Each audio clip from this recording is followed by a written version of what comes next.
Hello everyone. New year ഒക്കെ ആയിട്ട് ഒരു ബുള്ളറ്റ് ജേർണൽ ഇല്ലാതിരുന്നാൽ എങ്ങനെ? അപ്പോൾ നമുക്ക് ഇന്നൊരു ബുള്ളറ്റ് ജേർണൽ ചെയ്താലോ? ഞാനിതിന് എടുക്കുന്നത് എൻ്റെ പഴയൊരു നോട്ട്ബുക്കാണ്. പഴയൊരു നോട്ട്ബുക്ക് എന്ന് പറഞ്ഞു കഴിഞ്ഞാൽ ഞാൻ അത് ബൈൻഡ് ചെയ്ത് ഉണ്ടാക്കിയൊരു നോട്ട്ബുക്കാണ്. അപ്പോൾ അതിലത് ഞാൻ ഫസ്റ്റത്തെ പേജിൽ ഞാൻ 2025 എഴുതി കൊടുത്തു. എന്നിട്ട് പിന്നെ നെക്സ്റ്റ് പേജ് നമുക്ക് എബൌട്ട് മീ ആണ്. നമുക്ക് നമ്മളെ കുറിച്ചുള്ള കാര്യങ്ങളൊക്കെ എഴുതാനായിട്ടുള്ളൊരു കുഞ്ഞു പേജ്. പിന്നെ ജാനുവരി കലണ്ടറാണ് ഞാൻ വരച്ചു കൊടുത്തിട്ടുള്ളത്. ഇപ്പോൾ ഞാനൊന്നും ഡീറ്റെയിൽ ആയിട്ട് പറയുന്നില്ല. വീഡിയോൻ്റെ ലാസ്റ്റ് ഞാൻ എല്ലാം ഡീറ്റെയിൽ ആയിട്ട് എക്സ്പ്ലെയിൻ ചെയ്ത് പറയുന്നുണ്ട്. അപ്പോൾ ഞാൻ ഓൾറെഡി വരച്ചൊക്കെ കൊടുത്തിട്ടുണ്ടായിരുന്നു. എന്നിട്ട് നമുക്കൊന്ന് കളർ ചെയ്യാനും കൂടി ഉണ്ടായിരുന്നുള്ളൂ. എനിക്ക് വരയ്ക്കണത് മറ്റുള്ളതൊക്കെ വീഡിയോ എടുക്കുന്നത് നല്ല താല്പര്യമുണ്ട്. പക്ഷേ എന്താ ചെയ്യുക, രാത്രിയാണ് സമയം കിട്ടുന്നത്. അപ്പോൾ അപ്പോഴാണെന്നുണ്ടെങ്കിൽ തീരെ ക്ലിയർ ഉണ്ടാവില്ല, ക്ലാരിറ്റി ഉണ്ടാവില്ല. പിന്നെ എങ്ങനെ എടുക്കാനാ?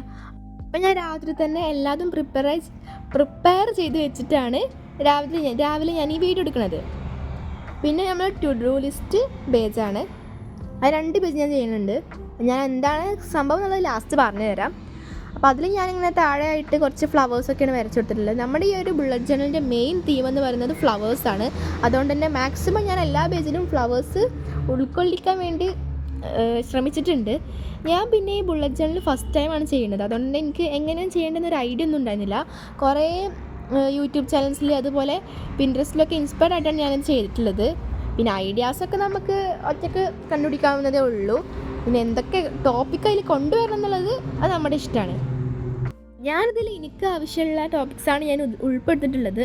അപ്പോൾ അതിൽ നിങ്ങൾക്ക് വേണ്ടാത്തുണ്ടെങ്കിൽ അത് ഒഴിച്ചിട്ട് ബാക്കിയുള്ളത് ചെയ്താൽ മതി.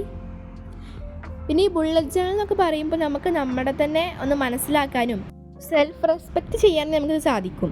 പിന്നെ മാത്രമല്ല, നമുക്ക് ഇത് ഇപ്പോൾ ഈ ഒരു വർഷത്തെ നമ്മൾ ചെയ്ത് കഴിഞ്ഞിട്ട് അടുത്ത വർഷം നമ്മളിതൊക്കെ എടുത്ത് നോക്കുമ്പോൾ നമുക്കൊരു നല്ല ഫീലായിരിക്കും. എനിക്കിതൊന്ന് ചെയ്ത് നോക്കണം എന്ന് എനിക്ക് ആഗ്രഹം ഉണ്ടായിരുന്നു. പിന്നെ അതിനായിട്ട് ഇങ്ങനെ സമയം കളയാൻ തോന്നിയില്ല. അപ്പോൾ പിന്നെ ഇപ്പോൾ ഏതായാലും യൂട്യൂബ് ചാനലൊക്കെ ഉള്ളതല്ലേ, അപ്പോൾ പിന്നെ ഏതായാലും ചെയ്യുന്നുണ്ടെന്നുണ്ടെങ്കിൽ കംപ്ലീറ്റ് ആക്കാതിരിക്കരുത്, പകുതിക്ക് വെച്ച് നിർത്തി പോകരുത്. കംപ്ലീറ്റ് ആയിട്ടും ഫുൾ ചെയ്യാം. പറഞ്ഞ പോലെ എനിക്ക് വലിയ ഐഡിയ ഇല്ലാത്ത തന്നെ ഞാനിതിൽ ആദ്യം തന്നെ ജനുവരീനെ കൊണ്ട് എഴുതി വെച്ചു. അതിന് മുമ്പ് എനിക്ക് ആ ഒരു ജനുവരിൻ്റെ കലണ്ടറും ഇതൊക്കെ ചെയ്യണമെന്നുണ്ടായിരുന്നു. പക്ഷെ ഞാൻ മറന്നിട്ട് ആദ്യം തന്നെ ജനുവരി മുതൽ അത് തുടങ്ങി. പിന്നെ കുറച്ച് കഴിഞ്ഞിട്ടാണ് ഒരു മെയിൻ കാര്യങ്ങൾ 2025 മെയിൻ ഗോൾസ് അങ്ങനെ മെയിൻ കാര്യങ്ങളായിട്ട് ഞാൻ പറഞ്ഞിട്ടുള്ളത്. അപ്പോൾ നിങ്ങളും ഇതുപോലെ ചെയ്താലും മതി, എങ്ങനെ ചെയ്താലും കുഴപ്പമൊന്നുമില്ല. ഇതിപ്പം ഞാൻ 2025 ഒരു തുടക്കം അതുപോലെ ജനുവരീൻ്റെ ഉൾപ്പെടുത്തിയിട്ടുള്ളത്. പിന്നെ ബാക്കി മന്ത്സൊക്കെ വരുന്നത് പോലെ നമുക്ക് ചെയ്യാം. ഞാൻ ഈ 2025 പ്ലാനർ ഫ്ലവർ തീമിൽ ജനുവരി ഫ്ലവർ തീമിൽ, പിന്നെ ബാക്കി മന്ത്സൊക്കെ സെപ്പറേറ്റ് തീംസിലാണ് ചെയ്യുന്നത്. അപ്പോൾ നിങ്ങൾക്ക് ഇഷ്ടമുള്ള തീമിലായിട്ട് ചെയ്യാം. ഞാൻ ഫ്ലവർ അതുകൊണ്ടാണ് എല്ലായിടത്തും കൊണ്ട് ഫ്ലവറൊക്കെ വരച്ചു കൊടുക്കുന്നത്. അപ്പം അങ്ങനെ വരച്ച് കൊടുക്കണമെന്നില്ല. നിങ്ങളുടെ ഹാൻഡ് മെയ്ഡ് ആയിട്ടുള്ള സ്റ്റിക്കേഴ്സോ അല്ലെങ്കിൽ വാങ്ങിയ സ്റ്റിക്കേഴ്സൊക്കെ ഉണ്ടെങ്കിൽ അതൊക്കെ ഒട്ടിച്ചു കൊടുത്താലും മതി. ഞാനതിൽ സ്റ്റിക്കേഴ്സും ഉൾപ്പെടുത്തിയിട്ടുണ്ട്, വരക്കണമുണ്ട്. അങ്ങനെ നമ്മൾ തന്നെ ഒരു സ്വയം ചെയ്യണമാകുമ്പോൾ നമുക്കൊരു സ്പെഷ്യൽ ഒരു കെയറിങ് നമുക്കിതിനുണ്ടാകും.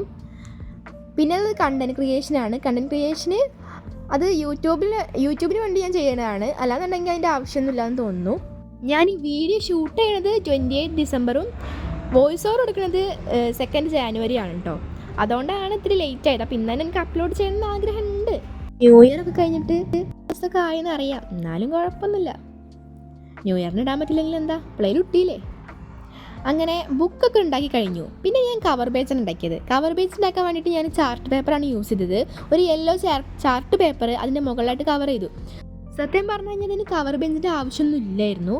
പക്ഷെ ഞാൻ മറ്റേ 8th നിന്ന് ചെയ്ത ആ ഒരു ഇതുണ്ടല്ലോ, ആ ഒരു വർക്ക് എക്സ്പീരിയൻസിന് വേണ്ടി ചെയ്തതാണ്, സ്കൂളിൽ ചെയ്തതാണ്. അപ്പോൾ അത് ഒന്ന് കവർ ചെയ്യുക, അതൊന്ന് മാറ്റാൻ വേണ്ടിയിട്ടാണ് ഞാൻ ഫുള്ളായിട്ട് കവർ ചെയ്തത്. ഞാൻ ഇതിൽ വരച്ചെടുക്കുന്നത് ഫ്ലവേഴ്സാണ്. ഫ്ലവേഴ്സ് എന്ന് പറയുമ്പോൾ യെല്ലോ ബാക്ക്ഗ്രൗണ്ട് ഞാൻ യൂസ് ചെയ്തുകൊണ്ട് തന്നെ കുറച്ച് സൺഫ്ലവറൊക്കെ വരച്ചു കൊടുത്തു. പിന്നെ ട്യൂലിപ്പ് ഫ്ലവറും അതാണ് ഞാൻ വരച്ചു കൊടുത്തത്. പിന്നെ കുറച്ച് സാധാ പൂക്കളൊക്കെ വരച്ചു കൊടുത്തിട്ടുണ്ട്. പിന്നെ കളർ ചെയ്യാനായിട്ട് ഞാൻ പെയിൻറ്റ് യൂസ് ചെയ്യുന്നില്ല. കാരണം പെയിൻറ്റ് യൂസ് ചെയ്താൽ പിന്നെ അത് ഡ്രൈ ആവാൻ വേണ്ടി വെക്കേണ്ടി വരും. അപ്പോൾ അതിനുള്ള ടൈം ഇല്ലാത്തതുകൊണ്ട് തന്നെ ഞാൻ മാർക്കർ യൂസ് ചെയ്ത് വരച്ചിട്ട് സ്കെച്ചും പെൻസിൽ കളറൊക്കെ യൂസ് ചെയ്ത് കളർ ചെയ്യുകയാണ് ചെയ്യുന്നത്. അപ്പോൾ യെല്ലോ കളർ യൂസ് ചെയ്തിട്ട് ഞാൻ ആ സൺഫ്ലവറിൻ്റെ ഇതളുകൾക്കൊക്കെ കളർ ചെയ്ത് കൊടുക്കുന്നുണ്ട്. പിന്നെ ലീഫിന് ഞാൻ ഡബിൾ ഷെയ്ഡ് ആക്കിയിട്ടാണ് കൊടുക്കുന്നത്, ഡാർക്ക് ഗ്രീന് ലൈറ്റ് ഗ്രീൻ ആയിട്ട്. അതേപോലെ ബ്രൗൺ വെച്ചിട്ട് ആ സൺഫ്ലവറിൻ്റെ സെൻറ്ററിലും കളർ ചെയ്യുന്നുണ്ട്. അതിൽ ഒരേ ടൈപ്പ് ഫ്ലവേഴ്സിൽ ഓരോന്നിനെ കളർ ചെയ്യുന്നത് കാണിക്കുന്നുള്ളൂ, ബാക്കി ഞാൻ വീഡിയോയിൽ കാണിക്കുന്നില്ല. അപ്പോൾ നമുക്കിനി ട്യൂലിപ്പ് ഫ്ലവർ ചെയ്യാം. ടുലിപ്പ് ഫ്ലവറിന് കളർ കൊടുക്കാം. ഇതെന്താണെന്നറിയില്ല, നാക്ക് നല്ലതായിട്ട് ശരിയായി കിട്ടുന്നില്ല. അപ്പോൾ ഞാൻ ടുലിപ്പ് ഫ്ലവർ കളർ ചെയ്യാൻ വേണ്ടിയിട്ട് ആദ്യം പെൻസിൽ കളർ യൂസ് ചെയ്തിട്ടൊന്ന് വരച്ചു കൊടുത്തു. പിന്നെ അതിൻ്റെ മുകളിൽ സ്കെച്ചോ ബ്രഷ് പെന്നൊക്കെ യൂസ് ചെയ്തിട്ട് നമുക്കൊന്നിങ്ങനെ ബ്ലെൻഡാക്കി കൊടുത്താൽ മതി. അതേപോലെ ലീഫിന് ഞാൻ ട്രിപ്പിൾ കളറായിട്ടാണ് ചെയ്യുന്നത്. 3 കളർ യൂസ് ചെയ്തിട്ടാണ്, dark green, light green, yellow colour use ചെയ്തിട്ടാണ് ഞാൻ കളർ ചെയ്തത്. പിന്നെ ബുള്ളറ്റ് ജേണൽ എന്ന് പറഞ്ഞിട്ട് ഇതുപോലെ ഞാൻ വരച്ച് കട്ട് ചെയ്ത് കൊടുത്തിട്ടുണ്ടായിരുന്നു. അപ്പോൾ അതും കൂടി ഒട്ടിച്ച് കൊടുക്കുന്നുണ്ട്. അത്രേ ഉള്ളൂ മറ്റേ കവർ പേജ് ഉണ്ടാക്കാൻ. ബാക്കിയും കൂടി കളർ ചെയ്ത സെറ്റ്. ജനുവരി ഒക്കെ തുടങ്ങിയെങ്കിലും നിങ്ങളിതൊക്കെ ഒന്ന് ഉണ്ടാക്കി നോക്കിയിട്ട് എങ്ങനെയുണ്ടെന്ന് കമൻറ്റിൽ പറയാൻ മറക്കണ്ട കേട്ടോ. പിന്നെ നമ്മളെ ചാനൽ ആദ്യമായിട്ട് കാണുന്നവരുണ്ടെങ്കിൽ ഇപ്പം തന്നെ ഒന്ന് സബ്സ്ക്രൈബ് ചെയ്ത് സപ്പോർട്ട് ചെയ്യുക. സപ്പോർട്ട് ഉണ്ടെന്നുണ്ടെങ്കിൽ നമുക്ക് എത്രയും പെട്ടെന്ന് 2K അച്ചീവ് ചെയ്യാൻ പറ്റും. അങ്ങനെ നമ്മുടെ ബുള്ളറ്റ് ജേണൽ റെഡി ആയിട്ടുണ്ട്. ഇനി നമുക്കിത് ഓരോന്നും എക്സ്പ്ലെയിൻ ചെയ്ത് ഞാൻ പറഞ്ഞുതരാം. അപ്പോൾ ഫസ്റ്റ് പേജിൽ ഞാൻ ആ ബുള്ളറ്റ് ജേണൽ ചെയ്തിട്ട് ഒരു സ്റ്റിക്കറൊക്കെ ഒട്ടിച്ച് വെച്ചിട്ടുണ്ട്. ആ താഴെ ഇങ്ങനെ ബോക്സൊക്കെ വരച്ച് കൊടുത്തിട്ടുള്ളത് എന്താണെന്ന് വെച്ചാൽ നമ്മൾ ഓരോ മന്തും കഴിയുമ്പോൾ അവിടെ നമ്മൾ ടിക്ക് ചെയ്ത് കൊടുക്കും ഓരോ മന്ത് കഴിഞ്ഞെന്നുള്ളത്. പിന്നെ മറ്റേ പേജിൽ ഞാൻ 2025 എഴുതി കൊടുത്തു. ഞാൻ ആദ്യം കളർ ചെയ്ത ആ ഒരു പാറ്റേണിലല്ല ഞാൻ ചെയ്തത്, അതെനിക്ക് വലിയ ഇഷ്ടപ്പെട്ടില്ല. അപ്പോൾ ഞാൻ ഇതുപോലൊക്കെ ഫ്ലവേഴ്സൊക്കെ വരച്ചെടുത്തിട്ടാണ് ചെയ്തത്. പിന്നെ എബൌട്ട് മീ എന്നുള്ള പേജാണ്. ഇതത്ര ഇമ്പോർട്ടൻ്റ് ആയിട്ടുള്ള കാര്യങ്ങളൊന്നും എഴുതണമെന്നൊന്നുമില്ല, നമ്മുടെ മെയിനായിട്ടുള്ള കുറച്ച് കാര്യങ്ങളൊക്കെ ഞാൻ ചെയ്തിട്ടുണ്ട്. പിന്നെ ജാനുവരി കലണ്ടർ വരച്ചെടുത്തിട്ടുണ്ട്. ഈ കലണ്ടർ എന്തിനാണ് ഞാൻ വരച്ചതെന്ന് വെച്ചാൽ ഓരോ ഡേയ്സും കഴിയുമ്പോൾ നമ്മൾ ആ ഡേയ്സിൽ ഇങ്ങനെ റെഡ് മാർക്ക് യൂസ് ചെയ്ത് ക്രോസ് മാർക്ക് ഇട്ട് കൊടുക്കും. പിന്നെ അടുത്തതായിട്ടുള്ളത് ടു ഡു ലിസ്റ്റാണ്. അപ്പോൾ ഫസ്റ്റ് കാണിച്ചത് വീക്കിലി ടു ഡു ലിസ്റ്റും രണ്ടാമത്തത് കാണിച്ചത് ഡെയിലി ടു ഡു ലിസ്റ്റും ആണ്. അപ്പോൾ നമുക്ക് എന്തൊക്കെ കാര്യങ്ങൾ ചെയ്യാനുണ്ടെന്നുള്ളത് നമ്മൾ മറക്കാതിരിക്കാൻ വേണ്ടിയിട്ട് അത് നല്ല ഇമ്പോർട്ടൻ്റ് ആണ്. പിന്നെ ഈ വിഷ് ലിസ്റ്റ് എന്ന് പറയുന്ന സംഭവം ഞാൻ എന്തിനാണ് ഇത്രയും ആർഭാടാക്കി ചെയ്തതെന്ന് വെച്ചാൽ, സംഭവം ഞാനിത് ഈ പേജിൽ നിന്ന് കളറാക്കാൻ വേണ്ടി ചെയ്തതാണെങ്കിലും ആഗ്രഹങ്ങളൊക്കെ നമുക്കൊരു പ്രഷ്യസ് ആയിട്ടുള്ളതല്ലേ. പിന്നെ മന്ത്ലി എക്സ്പെൻസ് പറഞ്ഞാൽ നമുക്ക് ഓരോ ദിവസവും എത്ര ചിലവ് വരുന്നുണ്ട് എന്നുള്ളത് ഒന്ന് എഴുതി വെക്കാനുള്ളതാണ്. അപ്പോൾ നമുക്ക് ഒരു മാസത്തിൽ നമ്മുടെ ആയിട്ടുള്ള ചിലവുകളൊക്കെ ഉണ്ടെങ്കിൽ അത് കണക്കാക്കാനുള്ളതാണ്. പിന്നെ ഈ ഡേ ട്രാക്കറും മൂഡ് ട്രാക്കറും നമുക്ക് ഇത് വേണമെന്നൊന്നും നിർബന്ധമില്ല, പക്ഷെ നമുക്കൊരു അടിപൊളി നല്ല സംഭവമാണ്. ഇത് നമുക്ക് ഇങ്ങനെ ബബിൾ ചെയ്ത് കൊടുക്കാനായിട്ട്, ഇപ്പോൾ ഹാപ്പി ആണോ സാഡ് ആണോ അങ്ങനെ ഓരോന്നും നമ്മളിങ്ങനെ അതിൽ ബബിൾ ചെയ്ത് കൊടുക്കണം. പിന്നെ യൂട്യൂബ് ജേണി ഓരോ മന്ത്സിലും നമുക്ക് എത്ര സബ്സ്ക്രൈബേഴ്സാണ് വരുന്നത് എന്നുള്ളത് എഴുതാനായിട്ടാണ്.